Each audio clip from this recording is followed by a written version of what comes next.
நினைத்தாலே முக்தி தரும் தலமாகவும் பஞ்சபூத தலங்களில் அக்னி தலமாகவும் விளங்கக்கூடிய திருவண்ணாமலை அண்ணாமலையார் திருக்கோவிலில் ஆண்டுதோறும் திருக்கார்த்திகை தீப திருவிழாவானது தொடர்ந்து 10 நாட்கள் வெகு விமர்சையாக நடைபெறுகிறது.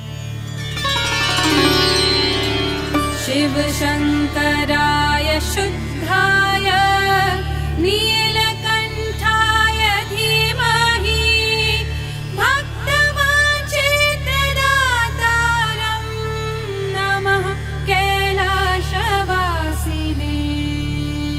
இந்த திருவிழாவிற்கு தமிழகம் மற்றும் வெளிநாடுகளிலிருந்து சுமார் 40 லட்சத்துக்கும் மேற்பட்ட பக்தர்கள் கலந்து கொண்டு சாமி தரிசனம் செய்தனர். நமः சத்குணதேவாய